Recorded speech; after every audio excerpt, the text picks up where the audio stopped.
Welcome to First Chapter Friday. My name is Lucy, and the book that I'm going to be reading, the first chapter of today, is called The Blackbird Girls, and this is by Anne Blankman. This book was published in 2020. It is a book of historical fiction. It takes place in two different time periods. It takes place in 1986, and it takes place in 1941. And the book takes place in the Soviet Union in both of those time periods.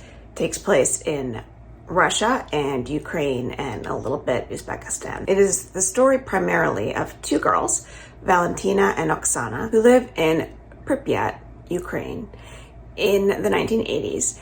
And the book begins with this day where there is this red smoke in the sky. And it turns out the smoke is coming from the Chernobyl nuclear power plant, which is in their town. And there was an accident and an explosion and an ensuing disaster. This is something that happened in real life.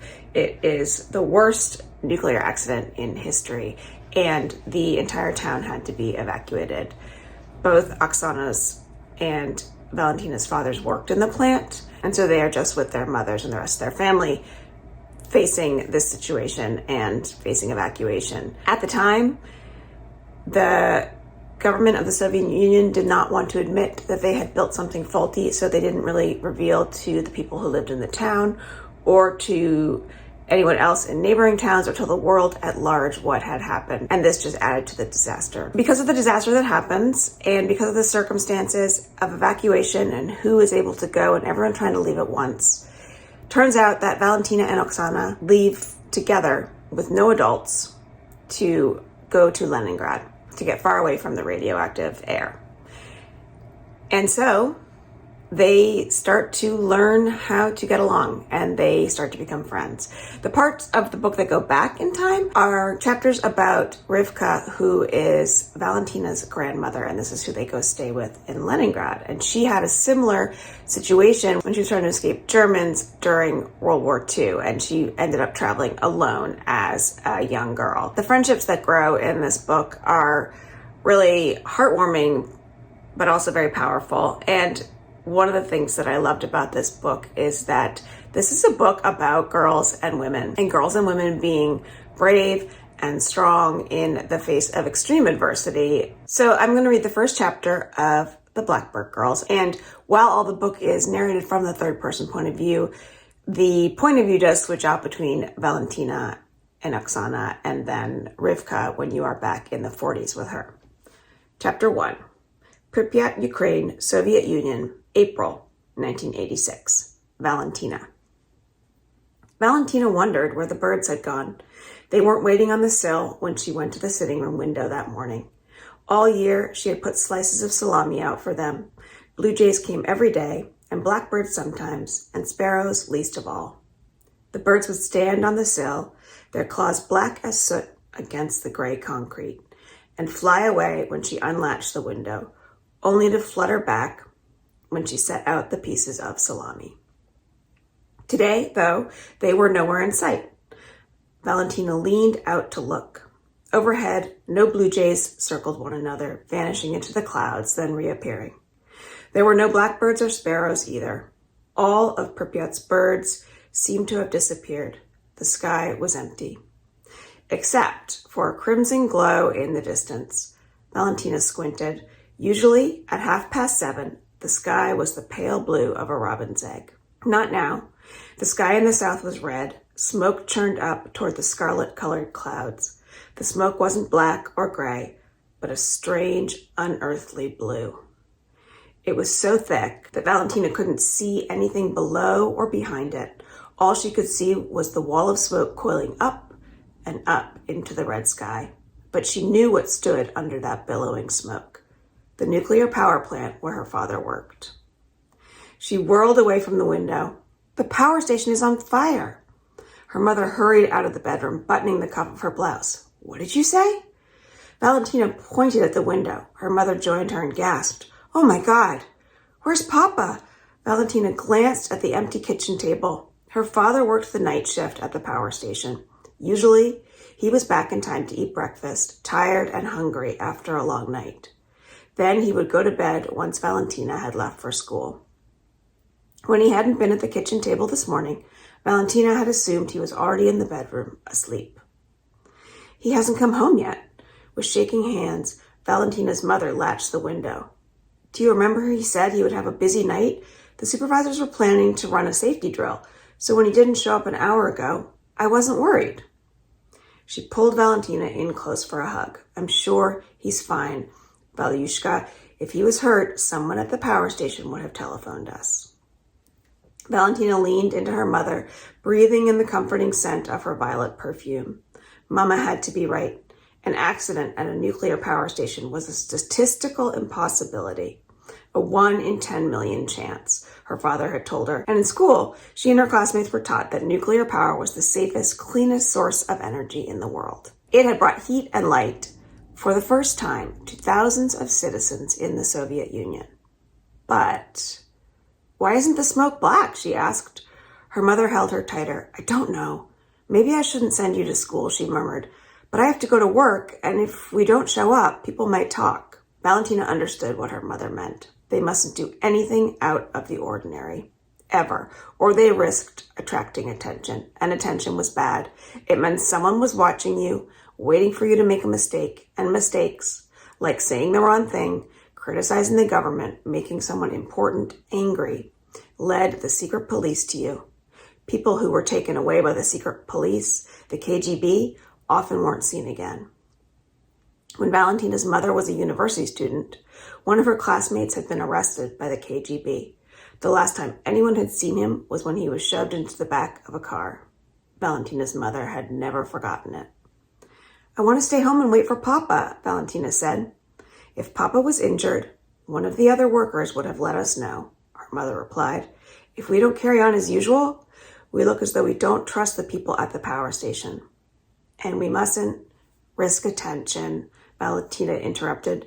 She pulled herself free from her mother's embrace. But what if everybody's hurt and no one can telephone us? Then the hospital workers would call. Her mother gave her a gentle push toward the door. Papa's fine. Now you'd better hurry or you'll be late. Yes, Mama. Valentina grabbed her satchel and rushed out the door. Her mother didn't understand. She never did. She cared more about being safe than anything else. If Valentina did the best in her class on a mathematics exam, her mother said next time she ought to get 1 or 2 questions wrong on purpose. We're Jews, she would say when Valentina complained. Others are looking for a reason to hate us. Don't give them any.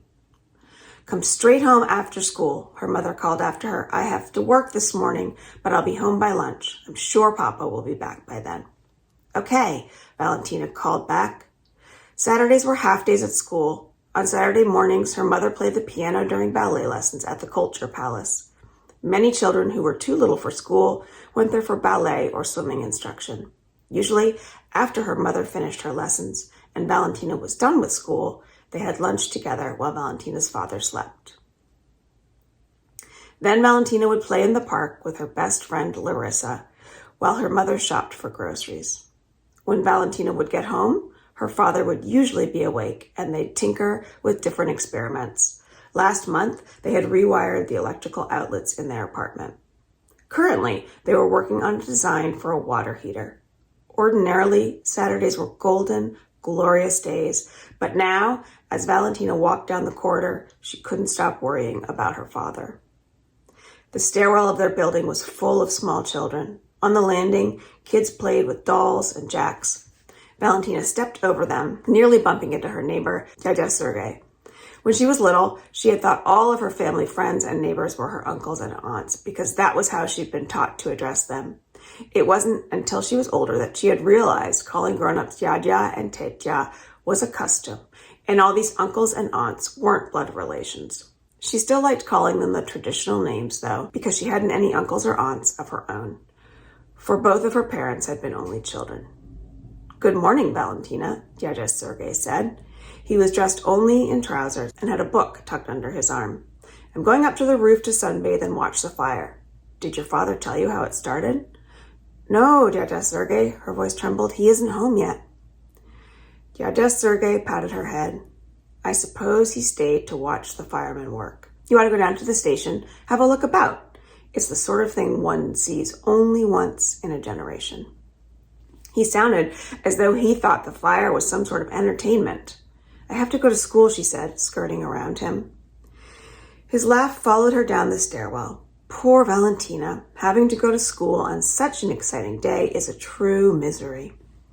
Valentina paused at the landing to look out the window. The sky still flickered red. Below it, the city of Pripyat lay buried like a bird in a nest.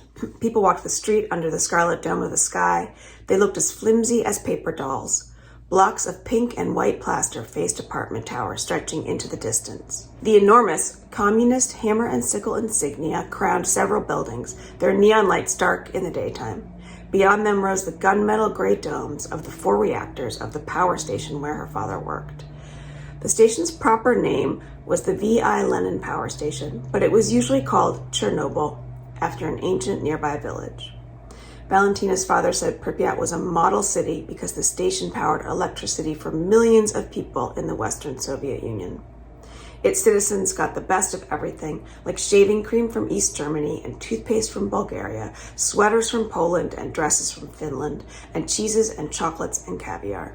They were lucky to live in such a paradise, he often told her. Valentina knew he was right.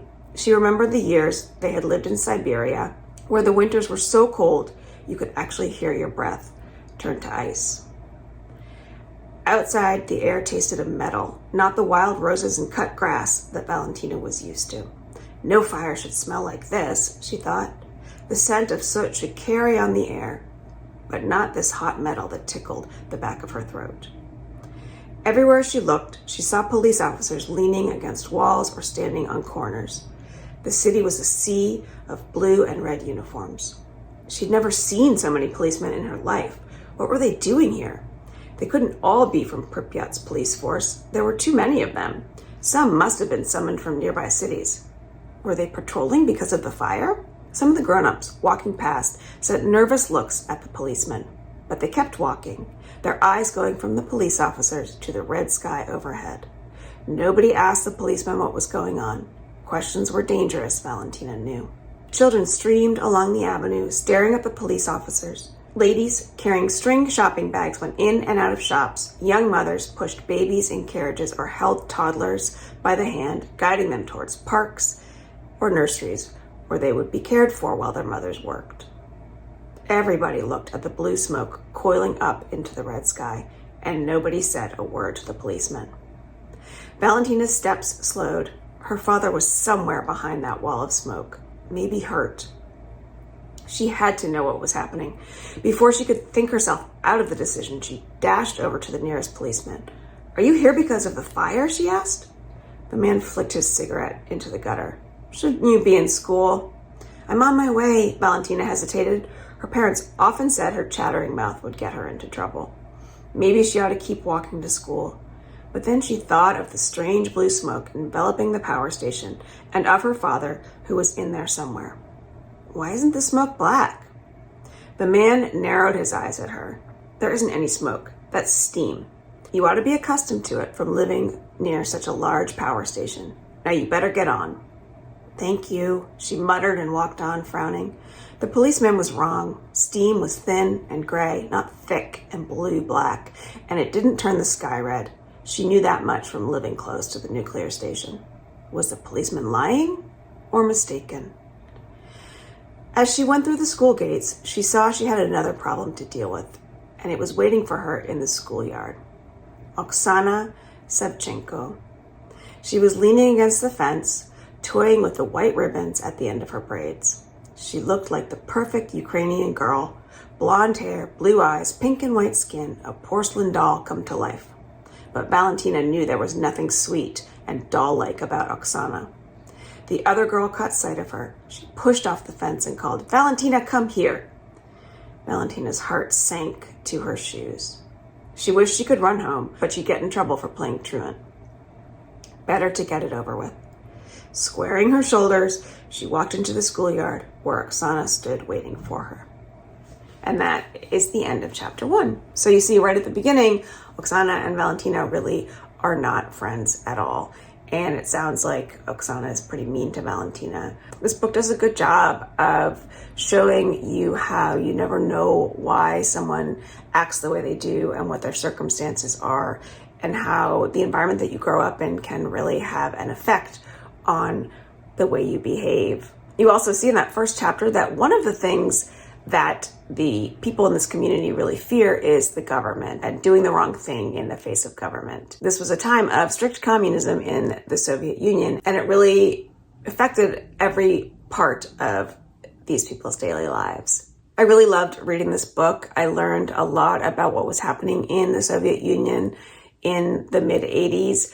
I also really enjoyed the relationship that grew between Valentina and Oksana, and then other characters in the book. Valentina's grandmother is a wonderful character, and you find yourself really rooting for these characters. They face some harrowing situations, and at times it seems like things just really aren't going to work out. And at the center of this book is the idea that if you are shown love instead of the opposite of love, you will be better able to succeed in a lot of areas, and how different the world is for people who know that they are loved. And that is The Blackbird Girls by Anne Blankman. As I said, I really enjoyed this book, and I would recommend that you give it a try.